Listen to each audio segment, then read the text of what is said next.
बड़ी अफसोस की बात है, आजमगढ़ में बड़े भैया को एक भी सखा संतान नहीं हुआ है। और मेरे पास एक पुत्र, जिस पुत्र का नाम हीरालाल है। जिस दिन हीरालाल जन्म लिया, मैंने उसी दिन कहा कि भैया ये पुत्र मेरा नहीं है, ये पुत्र आपका है। उस दिन से बड़े भैया ने हीरालाल बेटा को पढ़ाई लिखाई देखभाल मैं सारे भैया और भाभी पर मैंने सौंप दिया हुआ। मैं जब तक मैं जंगलों की ओर सैर नहीं करता हूं, घूमता फिरता नहीं हूं, तब तक मुझे अच्छा नहीं लगते। सबसे पहले मैं द्वारपालों को बुला करके और भैया के बारे में पूछ लो, इस वक्त भैया राज दरबार में है या कहीं ये 14 कोस की राज आजमगढ़ है, कहीं घूमने के लिए चले गए। मैं सबसे पहले मैं द्वारपालों को बुला करके और अपने बड़े भैया के बारे में पूछ लेता हूं।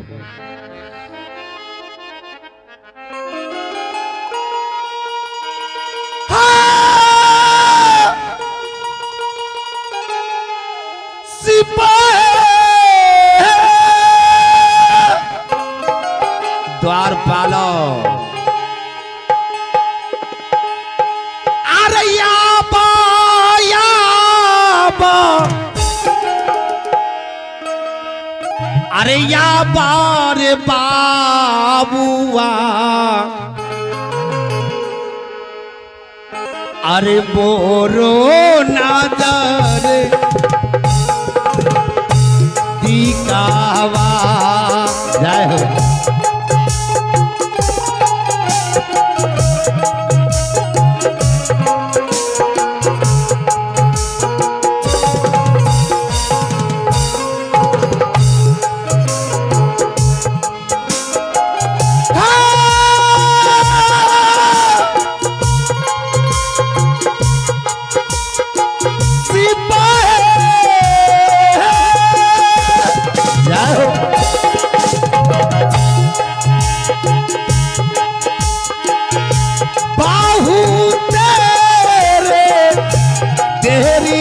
बाबुआ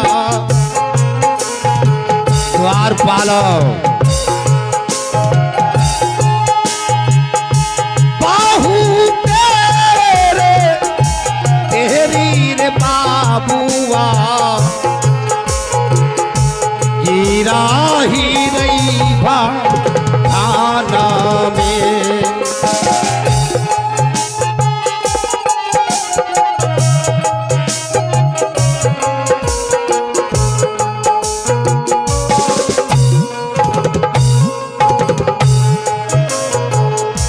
करमूल लगाता ये हो सिपाहिया,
गुजरिया बिलन जो गुजरिया।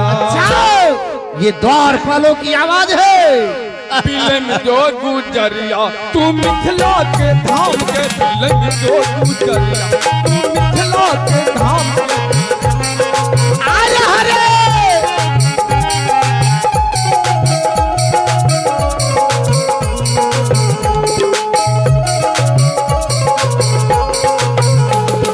छोटे छोटे घर बने लो नदी के किनार के। छोटे छोटे घर बने लो नदी के किनार के। छोटे छोटे घर बने लो नदी के किनार के। घर से धक्का मारे आगे इधर से धक्का मारे कोसी बलान के बिलन जो गुजरिया।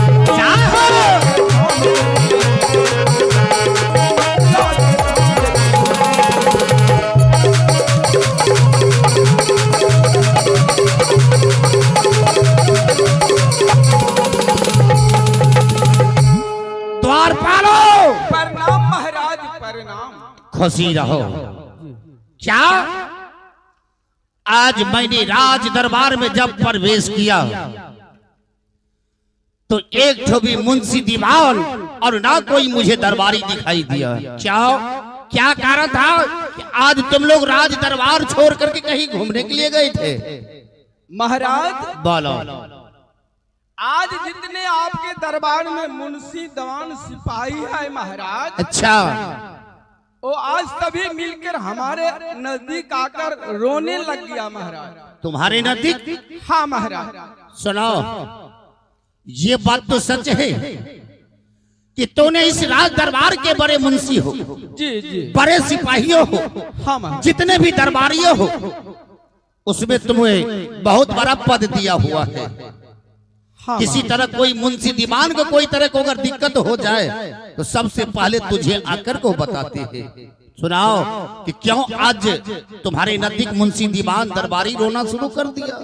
महाराज बोलो। जितने मुंशी दीवान सिपाही थे महाराज, बोला नाच ऑर्केस्ट्रा भागवत कथा हम तो बहुत देखे हैं, बहुत सुने हैं, अच्छा, लेकिन कबीर लीला कभी नहीं देखे हैं। अच्छा, ग्राम सिसौना में नाथो जी ने बहुत दरभंगा जिला से कलाकार लाए हैं, अनिल दास का और मनोज दास का। आओ।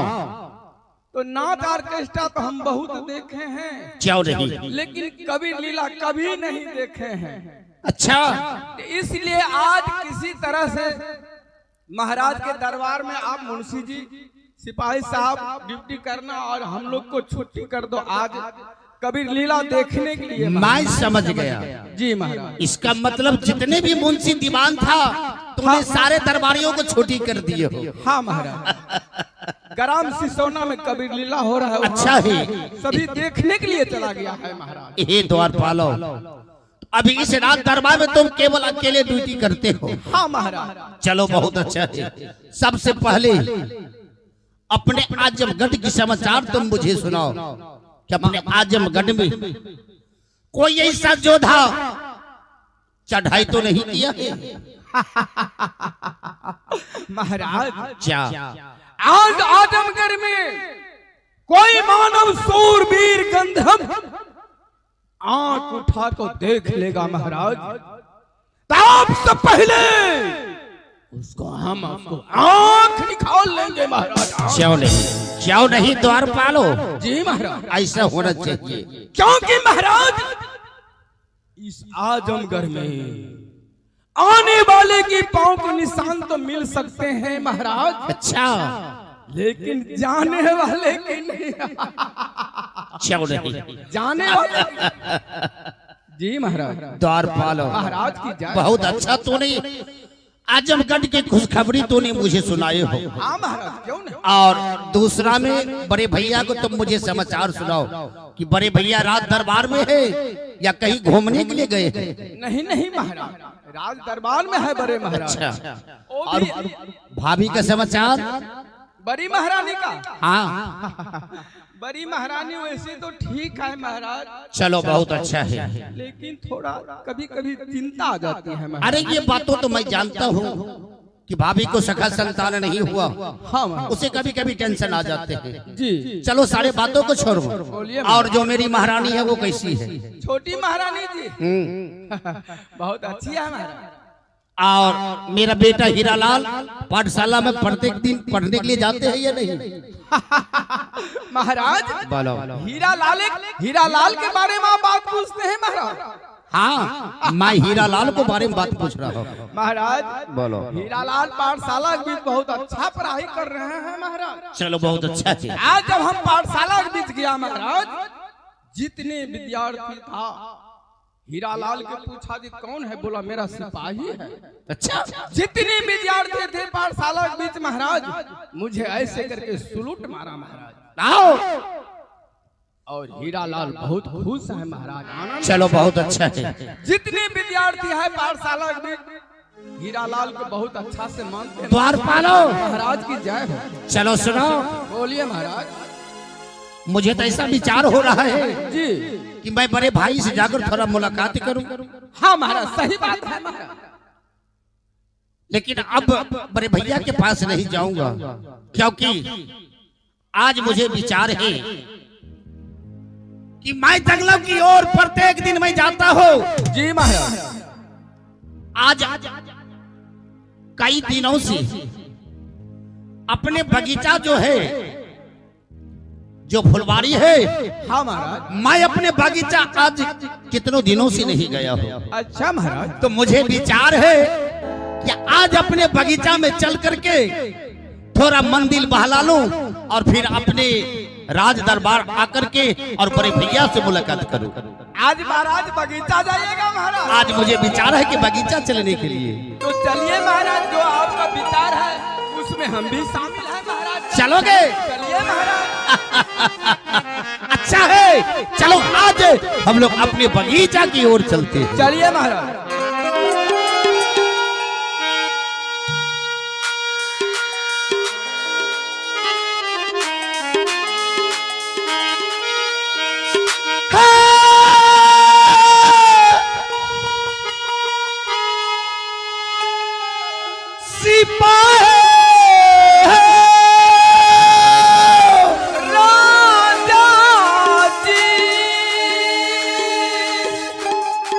बगीचा के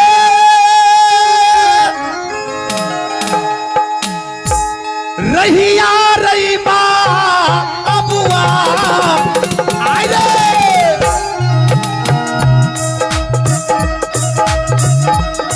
आजू बिहरा अवधारी यौरे दुलारा,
प्रेमीजन, इस वक्त हम लोग सत्संग रूपी नदी में स्नान कर रहे हैं। इस संसार सागर से निकलने का एकमात्र रास्ता सत्संग है। मानव अगर सत्संग में बराबर भाग लिया करेंगे, सत्संग में जाया करेंगे, तो उनका बौद्धिक विकास होगा और सत्संग के माध्यम से जीवन सफल हो जाएगा। इसलिए सत्संग में जाना चाहिए, आना चाहिए और सत्संग के बात को सुनकर अपने जीवन को सफल बना लेना चाहिए। आइए, इस संसार के मानव नाना प्रकार के विषय बंधन में, नाना प्रकार के विषय वासना में, जग में, जप में, तप में, तीर्थ व्रत इत्यादि में अपने जीवन को यूं ही बर्बाद करते हैं। इसलिए संत जन इशारा करते हैं, त्रिकुटी विराजे गंगा, त्रिकुटी विराजे गंगा, और वहीं सरस्वती जमुना का। बोल मनुआ बोल, सुमरन होगा कि नहीं।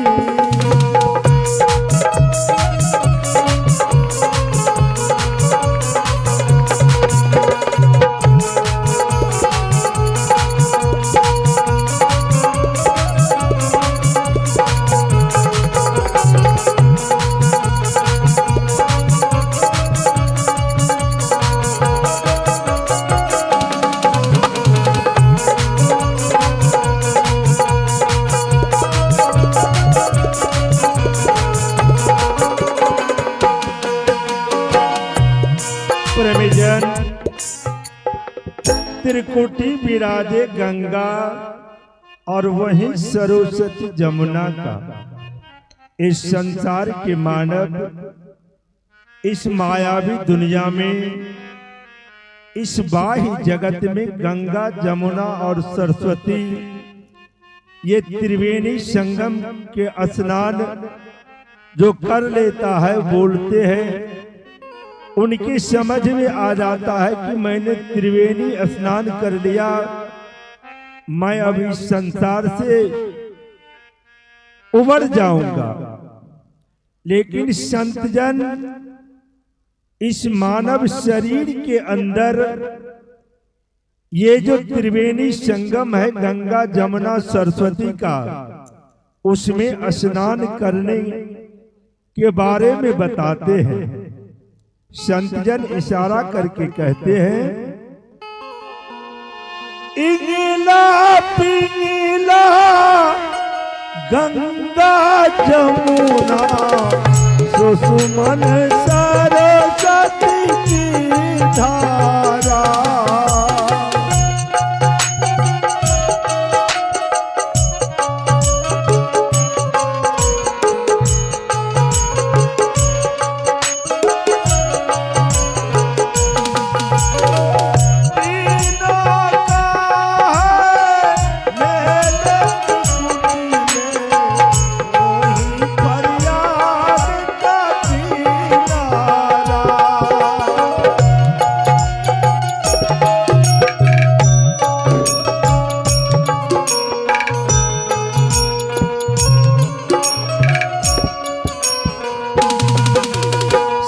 समाज प्रयाग का सत्संग, संत समाज प्रयाग का सत्संग सुनता कि नहीं, बोल बनुआ बोल तुमरा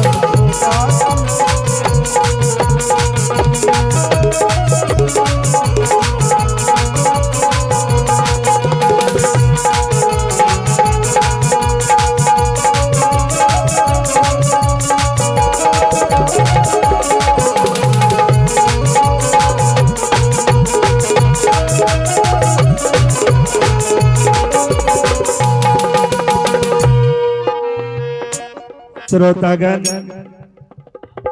इंगला पिंगला गंगा जमुना सुषुमन सरस्वती की धारा, तीनों का है मेल त्रिकुटी में, वही प्रयाग का किनारा।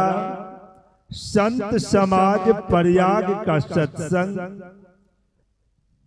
प्रयागराज इलाहाबाद में जो अनवरत सत्संग का कार्यक्रम चलता है, संतजन इशारा करते हैं कि वह सत्संग तुम्हारे घट के ही अंदर निरंतर चलता रहता है। उसे तुम्हें जानने की आवश्यकता है, परखने की आवश्यकता है, जो बिना गुरु के सानिध्य में जाए बगैर उनकी जानकारी नहीं हो सकती। इसलिए संतजन इशारा करते हैं कि उस प्रयागराज सत्संग की ध्वनि को तुम अपने घट के ही अंदर समझो, जानो और परखो। इसलिए मानव को चेताते हुए, चेतावनी देते हुए सदगुरु इशारा करके बतलाते हैं, मातु गर्भ में उल्टा लटका गर्ज था बाहर आने को।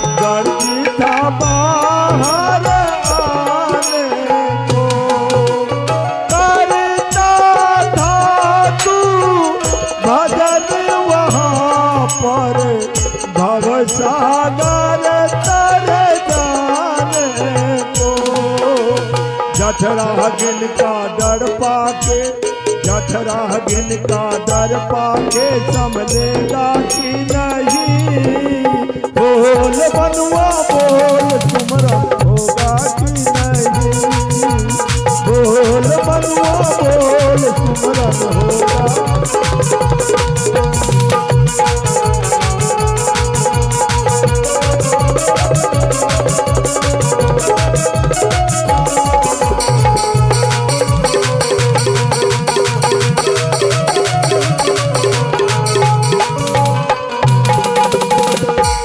प्रेमीजन, मातु गर्भ में उल्टा लटका गर्ज था बाहर आने को, करता था तू भजन वहां पर भव सागर तर जाने को।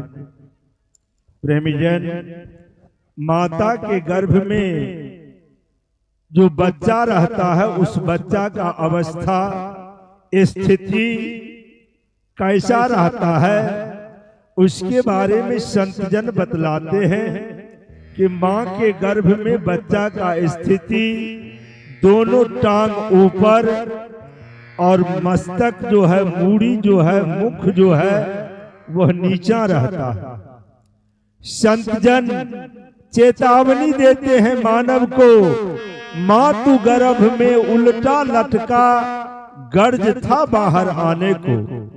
प्रेमीजन, मां के गर्भ में बच्चा का स्थिति बड़ी दयनीय होती है। बच्चा का दोनों टांग ऊपर होता है और मुंह नीचा होता है। माता जिस वक्त मल मूत्र को त्याग करती है वह बच्चा के नाक, मुंह, मस्तक पर होते हुए बाहर निकलता है। बच्चा बड़ी कष्टमय स्थिति में मां के गर्भ में रहता है और उस समय उस मालिक से, उस परमात्मा से अनूने बिने प्रार्थना करता है कि हे मालिक, आप हमें इस नर्क से बाहर कर दोगे, मैं आपका भक्ति भजन करूंगा ताकि मुझे पुनः इस स्थान पर नहीं आना पड़े। सदगुरु इशारा करते हैं, मां तू गर्भ में उल्टा लटका गर्जी था बाहर आने को।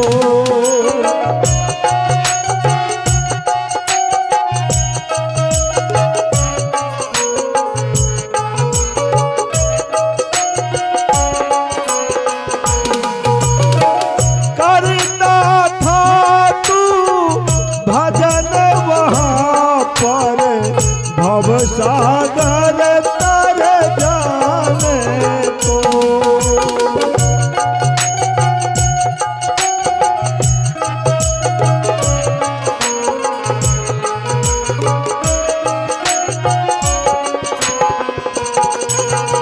जठरागिन का दरबार, हाँ जठरागिन संभलेगा कि नहीं, बोल मनवा बोल